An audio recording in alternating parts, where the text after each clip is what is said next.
Merci. Non, j'ai conscience que c'est... D'ailleurs, ça s'est éparpillé, c'est un peu long.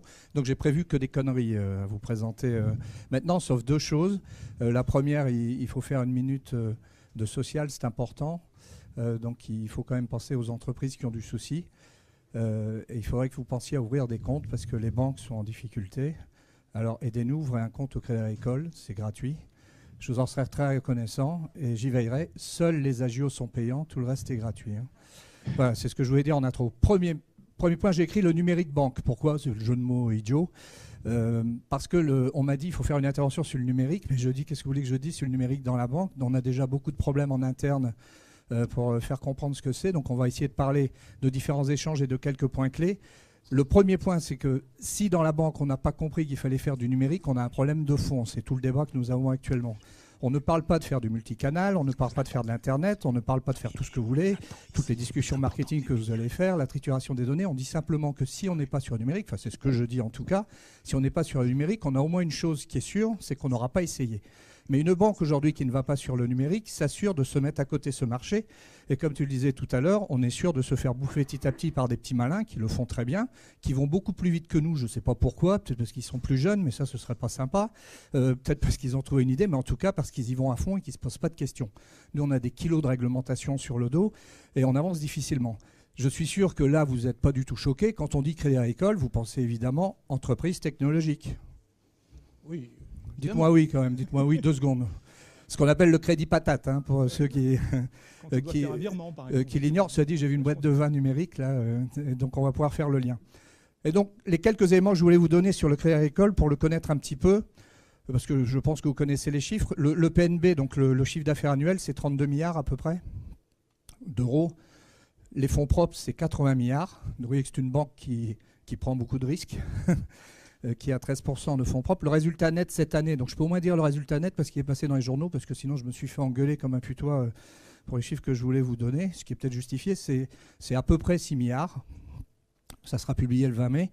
Mais c'est vrai que le problème n'est pas de savoir si on a des difficultés, c'est tout le problème d'être très gros, c'est qu'on pourrait très bien continuer à se voiler à face, ne rien faire, l'argent va rentrer, ou il va sortir, mais en tout cas, on n'aura pas tout de suite des problèmes. La question n'est pas là. La question est sur la rupture que ça représente. Est-ce que nous avons conscience qu'il y a des évolutions? C'est la fameuse théorie chère à Darwin et à son grand copain. C'est est-ce que nous sommes sur une logique de rupture des espèces, en l'occurrence l'espèce de la banque, ou sur une logique de changement? Et là est tout le débat. Moi, je suis convaincu que c'est une rupture. Et que si on ne se met pas en rupture, on aura des problèmes. Alors, on a commencé à faire quelques broutilles. D'ailleurs, on a réussi à traîner des gens du comité de direction ici. Si vous avez des gens paumés dans le couloir, ils peuvent être de chez nous. Surtout si, comme moi, j'ai pas osé me changer avant de venir puisque je sortais de réunion, mais je voulais le faire. Mais on essaie de se balader un peu partout. On vient de faire un hackathon début février sur Game the Bank. D'ailleurs, une des startups est ici, je l'ai vu, ils m'ont pas reconnu, pour vous dire à quel point on les marque. J'étais dans le jury pourtant, claqué du fric, je leur payais un voyage à San Francisco, ils m'ont même pas reconnu. Alors que toi, tu m'as dit que j'étais célèbre, tu vois, c'est du pipeau, c'est parce que j'intervenais. Tout ça pour vous dire qu'on a un vrai problème de changement et de conduite. Alors, premier slide important, c'est moi qui appuie ou comment ça marche? C'est toi? Je suis l'extension de votre chef, cerveau. Si vous avez un compte gratuit, pouvez-vous faire le... Voilà, ça c'est un truc important. L'important n'est pas d'être professionnel, mais il faut essayer. C'est les professionnels qui ont fait le Titanic, c'est des amateurs qui ont fait l'Arche de Noé. C'est un petit point idiot, mais chaque fois qu'on en parle dans la banque, on nous dit on n'a pas les pros, on ne peut pas faire. Et nous, on dit embaucher des jeunes. Donc, embaucher des jeunes, je ne vous ai pas dit, hein, le Crédit Agricole, c'est 5000 informaticiens à peu près, donc c'est une petite structure. Le problème, c'est que la moyenne d'âge vieillit en même temps que moi, d'ailleurs. Ça me fait... Chaque fois que je viens ici, je pense à l'année où je suis sorti d'école et je vais finir par plus me rappeler l'année. Donc là, je m'en souviens encore. Vous avez quand même 30 ans maintenant. Ça commence à être chaud. Je ne suis pas du tout banquier, hein, je pense que ça se voit. Et j'y suis tombé dedans depuis toujours. Le point de transformation qui est là, c'est oser et faire du changement. Alors, est-ce que vous connaissez le village du Crédit Agricole? Le village Baïséa, pour faire... village Baïséa, c'est mieux. C'est dans un quartier pauvre de Paris, c'est rue de la Boétie. C'est l'ancien siège de l'UMP, hein, je ne mens pas, là par contre c'est vrai. Le bâtiment était dans un tel état qu'on s'est dit qu'il faut qu'on fasse quelque chose de nouveau parce qu'on ne peut même pas y mettre des banquiers. Ça, je vous assure que c'est vrai. On ne peut pas y mettre des banquiers, donc on l'a rénové. Il y a 8 étages, mais par contre, venez-y parce qu'on appelle ça un village puisque l'entrée est gratuite. En bas, c'est ce qu'on appelle la place du village et il y a un maire du village. Et donc, embêtez-le parce qu'il nous embête assez. Il s'appelle Fabrice Marcella. Écrivez-lui, vous trouverez son adresse très facilement. Le maire du village Baïséa. chauffez-lui la place. Il y a 100 startups dans le bâtiment, vous pouvez aller les voir et aller prendre des idées dedans, comme quelques-unes que l'on peut voir. Ça, c'est le premier truc que l'on a fait d'intéressant, et c'est quand même un budget significatif de transfo. Ça n'empêche que ça pourrait être qu'une expérience. Donc le lien, ça va être de regarder comment on peut se transformer sur l'entreprise. Merci. Le changement, c'est pas changer le fond d'écran, quoi. C'est changer tout le boulot. Donc la première chose qu'on est en train de faire actuellement, venez aussi à Saint-Quentin, oui, si vous ouvrez des comptes, tout est ouvert. À Saint-Quentin en Yvelines, on a un site qui va être notre site technologique, il y a à peu près 6000 personnes sur place. On est en train de le rénover complètement, de le changer, et on fait un truc qui est violent dans la banque, que vous connaissez tous, comme on le voit ici. Ça, par exemple, on ne peut pas encore le faire, s'asseoir comme ça. Mais on fait des systèmes ouverts de bureaux. Ce qui fait qu'on n'est plus obligé d'envoyer un mail pour parler aux copains, puisque comme on le voit, on lui dit il faudrait que je te voie. Et même on voit le patron qui vient nous voir. Moi, les gens qui travaillent avec moi me voient. Alors éventuellement partent en courant, mais on arrive à prendre un café et on commence à transformer ses habitudes d'évolution. Et alors on met des jeunes. Donc jeune, c'est quelqu'un de moins de 50 ans. Non, j'exagère. Hein. On met des jeunes et on dit aux jeunes, allez-y, cassez le pied. Et surtout, inversez-nous ce point. Là, c'est le DRH, hein, ça se voit pas trop. C'est pas tout à fait lui, mais on voulait pas être trop méchant. Mais on a ce point de transformation. On essaie de créer cette logique de choc et de rupture. Et comment ? En se disant qu'on va embaucher, prendre des alternants, travailler avec des startups, comme tu le disais. On s'est donc mis en volonté d'accompagner une centaine de startups. On veut créer 40 villages à travers la France, dans l'ensemble des régions. Et surtout, ils ont déjà des bureaux disponibles. Alors ça, c'est l'avantage d'être un peu international. À New York, à San Francisco, à Londres, en Italie, je ne vais pas tous vous les faire.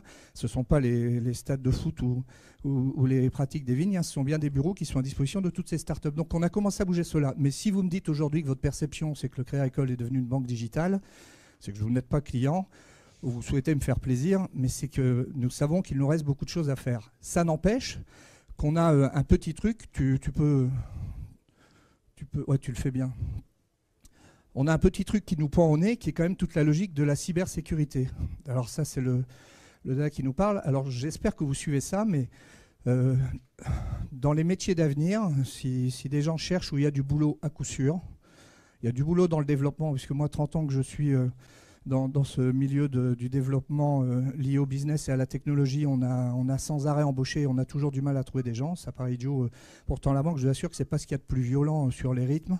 Ce n'est pas ce qui paye le moins. Et on ne peut pas dire qu'on vous râle dessus si vous partez à 17h, hein, parce que vous partez déjà en heure sup. Je caricature un peu, mais on ne peut pas dire qu'on ait des conditions de travail qui soient difficiles à gérer. Il y a même des fois, on s'étonne que les gens viennent 2 jours de suite au bureau et disent « Tiens, il n'a pas fait de... » Il doit être en retard. Non, je caricature un peu, mais on peut dire qu'on est quand même très cool, quoi. C'est voire parfois même un peu trop. Ça n'empêche que le gros danger que nous avons aujourd'hui, qui nous pend sur la tête, enfin qui est au-dessus de nos têtes et qui est notre responsabilité, parce que tout Français, et je crois tout client de banque, pense que sa banque, c'est un coffre-fort et qu'il a toutes ses données sécurisées. Et nous, on voit bien tout ce qui se passe dans la démarche, et que le gros combat aujourd'hui, ça va être d'éviter qu'un Gargamel, et ce n'est pas un banquier, hein, qu'un Gargamel vienne choper le village et sache où sont vos données et comment les attraper sans que vous n'ayez donné votre accord. C'est le gros débat actuel. Là, on sait qu'à aujourd'hui, alors il y a des chiffres qu'on peut donner, on a multiplié à peu près par 1000 le nombre d'attaques sur les zones de données. On a multiplié par 10 000, je crois, les piratages de fichiers. Et pourquoi ? Parce qu'on arrive à rentrer sur des serveurs où on pique. Alors, vous en entendez parler, mais le dernier en date, c'est quand même 83 millions de données bancaires. Et si vous allez sur Internet, et pour l'instant, ce n'est pas moi qui les revends, vous pouvez racheter des cartes où il y a le code, la sécurité et le fameux numéro. Vous payez ça... Alors c'est bien fait parce que vous pouvez faire un test gratuit même pour vous montrer que c'est fiable. Donc vous faites un test de paiement, après vous achetez la carte et vous pouvez acheter des lots de 10 et ça se vend à peu près $50 les 10 cartes bancaires fiables sur lesquelles vous pouvez dépenser donc jusqu'à 2400 € sans problème. Ça c'est aujourd'hui ce qui existe. Pourquoi ? Parce qu'à travers... en plus on peut les donner, ouais. Alors le problème c'est que si vous êtes un client on vous trace nous parce qu'on est quand même des... Il y a quand même des gens un peu répondants, mais on a des entreprises quand même structurées à travers le monde. Hein, je ne sais pas si vous le savez, mais le problème, c'est qu'on a des pays où c'est autorisé l'activité de piratage. Vous le savez de toute façon, puisque vous êtes tous dans la techno, il n'y a que moi qui ne le savais pas. Mais on a découvert des structures de 5000 personnes, basées par exemple, je ne sais pas, au hasard en Ukraine, vraiment au hasard. Et il y a 5000 personnes qui passent leur temps à pirater les sites, à se passer des codes, à les échanger et à faire cette activité qui est totalement légale là-bas. En plus, si vous voulez y aller, on a une filiale, donc on embauche. Hein. Il y a un poste de DG libre en Ukraine chez nous, c'est très bien payé. Je ne connais pas la durée de vie, Mais je peux vous dire que la prime ne sera pas discutée. Mais ça n'empêche que c'est quand même un endroit où on a du mal à y aller. Et vous avez ces activités qui sont faites. Vous les avez évidemment à travers le monde. Et ce boulot-là, il devient déterminant parce qu'il ne faut surtout pas dire qu'on est sûr que c'est protégé. Le débat n'est pas là. Le débat est de détecter très vite qu'il y a un loup et de bloquer les systèmes, de les couper. Et on habitue nos dirigeants, et j'espère que vous allez vous habituer à ce qu'un jour on puisse vous couper votre accès pour vous protéger, parce qu'on a détecté qu'il y avait quelque chose de pas net et qu'on veut empêcher que les données soient piratées et soient démarquées. Ce boulot-là, on trouve personne, et les gens qu'on trouve, on ne comprend pas ce qu'ils disent. Hein, on a des réunions régulières, pourtant je pensais encore faire pas mal de techno. On avait une réunion cette semaine avec mon patron bien-aimé qui est bien plus brillant que moi, qui m'a dit qu'il ne comprenait rien non plus, mais on tombe sur des gens dont le métier de la technicité est très élevé, et c'est un métier à très très forte débouchée et qui en plus crée des systèmes performants. Tu peux, parce que tu m'as dit qu'on avait que 10 minutes, donc j'essaie d'abréger les douleurs des gens. Bon, ça, c'est connu. Et nous, on veut aider celui-là, surtout, pour le payer. Le dernier point, c'est celui-là, c'est sur les habitudes. Évidemment, pourquoi la banque qui n'est pas en digital demain aura un problème? Parce que les habitudes changent. Alors, on met une blague, mais aujourd'hui, on a fait une on a fait une analyse assez détaillée sur 10 000 personnes, je crois, sur les transports à Paris. Donc on est parti d'une volonté géniale, hein, le carbone, la pollution. En fait, la banque, quand elle regarde quelque chose, c'est quand même un peu pour la thune. Hein. Je vous le dis, si vous n'avez pas l'info, c'est quand même un peu parce qu'on a une idée d'un business qui peut marcher. Et on travaillait avec une start-up et on a découvert qu'est-ce qui fait qu'il y a beaucoup de pertes sur les trajets, beaucoup de pertes de temps. Et il y a des petites choses bizarres. Vous oubliez votre PC. Si c'est vraiment à la bourre et qu'il y a un bouchon pour revenir, vous allez aller au bureau, vous trouverez le moyen de vous connecter autrement, vous aurez un accès. Vous allez oublier vos papiers, à peu près pareil. Vous allez même oublier vos clés. Si vous savez qu'il y a quelqu'un à la maison, le conjoint, les amis, les machins qui peuvent avoir les clés. Mais il y a un cas où on a eu 100% de je fais demi-tour, c'est le mobile. Et il y en a même où s'il y a le deuxième mobile, parce que moi aussi j'ai 2 mobiles, si le deuxième mobile est oublié, ils font aussi demi-tour. Et jusqu'à 1 heure de trajet, donc vous faites tous un peu de balade dans Paris. Alors c'est pas que dans Paris, hein, je vous dis Paris, mais on l'a fait à Bordeaux, à Lyon, à Lille, à Nantes, meilleure ville de France en toute objectivité. Enfin hier c'était Paris, c'est vrai, avec beaucoup de pots. Mais bon, c'est la démarche. Mais en tout cas, ce point-là est un point déterminant, c'est qu'aujourd'hui, nous devons tout penser sur la logique du mobile. Et demain, la banque doit être mobile-like, comme on dit. Doit être accessible du mobile et doit passer sur tous les systèmes. Ce qui, aujourd'hui, quand je regarde l'endroit où je travaille, est quand même pas très loin, mais il reste du chemin. Alors, les investissements, pour faire court, on dépense à peu près 2 milliards. Enfin, nous avons le regret de devoir investir 2,5 milliards par an à peu près en informatique chaque année. Et moi, je fais partie des gens qui disent que si on ne met pas au moins 30% sur la table chaque année d'investissement, on ne rattrapera jamais le retard qu'on a pris sur les autres. Parce qu'il y a des petits malins, hein, je ne vais pas les citer, je vais leur faire de la pub en plus, mais on voit des gens qui ont pensé des très très bonnes démarches. Et si on ne se met pas à prendre ces bonnes idées ou à les pousser ou à utiliser la démarche globale, on aura un jour un vrai problème d'intermédiation, c'est-à-dire que la relation avec le client ne sera plus faite par nous, mais par quelqu'un qui l'aura prise entre le client et nous. Ce que d'autres ont expliqué très bien tout à l'heure sur la démarche marketing. Voilà ce que je voulais vous dire. Donc ça veut dire qu'on doit être prêt à claquer 600 millions par an. Le dernier slide, pas le dernier. Il devrait être là, le dernier slide. C'est parce que tu le fais mal. Voilà, c'était une citation que j'aime beaucoup. Merci à vous. Merci Eric. Alors juste une petite question quand même. Pourquoi, une question, comme vous avez beaucoup d'humour, du coup, moi, je vais en profiter. Pourquoi est-il plus compliqué quand je dois, 10 € à mon collègue, c'est très compliqué de le faire avec ma banque, moi qui suis un client du Crédit Agricole? Parce que tu es très mal conseillé, mais maintenant qu'on se connaît, si c'est pour claquer du fric, je vais t'aider, je t'assure, c'est un engagement personnel. Ma banque, il faut savoir que c'est l'appli, j'ai pas parlé de Castor, c'est Astor, on dit Castor, hein, c'est 47 applis, c'est quand même le système le plus distribué, mais il faut le connecter aujourd'hui avec l'heure du groupe, et on ne l'a pas ouvert. Le problème, c'est que dès qu'on fait quelque chose Crédit Agricole, on ne le fait pas pour les autres. Or, il faudrait d'abord, on pourrait très bien le partager avec la BNP et la Générale, parce qu'il faut aussi comprendre qu'aujourd'hui, l'innovation, elle doit être ouverte, quoi. Le combat, il n'est pas dehors ou dedans. Au Crédit Agricole, si je dois de l'argent à quelqu'un, il faut...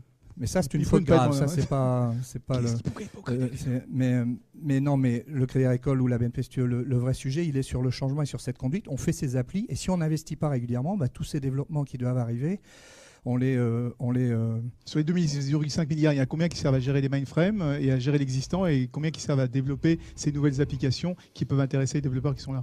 Aujourd'hui, tu peux dire qu'à peu près un tiers sert à la prod au sens large, à peu près.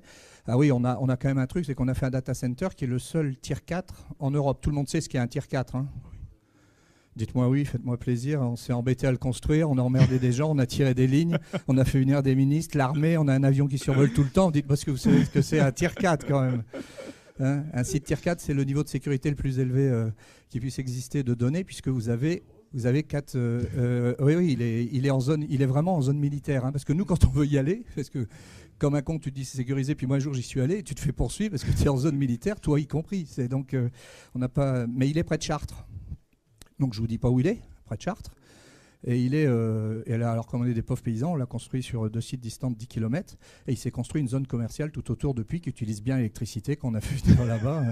Ce qui fait qu'il est plutôt bien planqué, mais c'est une démarche. Enfin, Jean-Jacques Keller connaît bien ça. Et donc on a investi là-dedans. Ça, c'est à peu près 300 millions d'euros. Ça donne une protection physique, sécuritaire haute. Mais le développement des applis, c'est 150 à 200 millions maxi si je cumule tout aujourd'hui, alors que ça devrait être au moins 400 millions par an. Mais heureusement, vous vous rattrapez parce que vous vous rachetez et vous co-développez avec d'autres. On achète un peu, mais quand tu achètes, si tu ne mélanges pas, voilà, faut pas acheter, absorber. Le laisser de côté. Ouais. Regarde, tu as une super boîte, tu as fait un super truc, tu rentres chez nous. Si on ne fait pas gaffe, on va te rentrer chez nous et on va t'enlever toute envie de faire ce que tu faisais avant, c'est-à-dire bousculer les choses, développer. Donc il faut les prendre et les séparer. Pourquoi on a fait le village en dehors? Parce que tous les tests qu'on a fait en dedans fait qu'au bout de 6 mois, le mec, il est plus de la boîte que nous, c'est-à-dire qu'il a pris toutes les habitudes à la con, mais il a perdu toute sa dynamique. Donc on les laisse dehors, on leur demande surtout d'être irrévérencieux, de surtout ne pas avoir les mêmes horaires, de surtout toujours râler, et c'est ce qui bouscule la boîte et qui fait les mélanges. Alors ça a ses limites, mais au début, pour amorcer, c'est très important. Tout comme moi, je me bats pour qu'on fasse rentrer des jeunes, c'est-à-dire des gens qui n'ont pas la culture du groupe. Et puis on dit toujours, après 40 ans, il ne faut plus toucher au développement. Donc moi, je me suis éloigné de ça fortement. Je réfléchis, je pense loin, je fais de la stratégie, mais je laisse développer. Non, je déconne, mais il faut laisser les jeunes. Ouais. Merci beaucoup, voilà. Eric.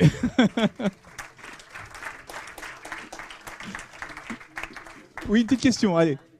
Quelle est la part des investissements dans les PME sur les 2 milliards ? La part des investissements dans les PME, c'est... Alors, j'étais dans les startups pendant qu'on y est. J'étais patron des achats avant. C'est quand j'étais méchant. Maintenant, je suis devenu un gentil. Mais le groupe fait 8 milliards d'achats par an, à peu près. Et on s'oblige à avoir systématiquement dans tous les appels d'offres des PME. On a là, tu vas me faire lancer sur un discours de pacte PME, etc. Le sujet, c'est d'être très vigilant sur la démarche dans les appels d'offres, de donner la chance aux PME. C'est aussi bête que ça, puisqu'on trouve que bien souvent, ils sont aussi performants que les grands groupes, sauf que le grand groupe est très rodé à un appel d'offres à la con, très structuré, comme on peut les faire pour que personne comprenne, et qu'il y en ait que 3 qui répondent à la fin, et qu'on fait la démarche. Donc il faut être vigilant sur cette démarche et l'accompagner. Et on ne le fait pas assez. On est, surtout depuis que je suis plus aux achats, parce que c'était un credo que j'avais beaucoup, la démarche, par contre, elle est très territoire. Donc, dans les caisses régionales, ils essaient d'être locales. Et le vrai danger, c'est de vouloir consolider et de passer sur du monopole. La part de tout ça, aujourd'hui, c'est de l'ordre de 25% à 30%, alors que ça devrait être de l'ordre de 50% de nos dépenses, quoi. Mais un IBM, tu l'achèteras chez IBM, hein, je ne parle pas de ça. Mais la façon de faire poser les câbles, il faut absolument prendre des PME locales quand on fait ça. Faire tirer les câbles, les fibres optiques qu'on met de partout, on n'est pas obligé d'avoir un grand groupe pour faire ça. Allez, on va avancer parce que le concours se finit à 22h et donc il faut quand même qu'on ait fini notre tour de table.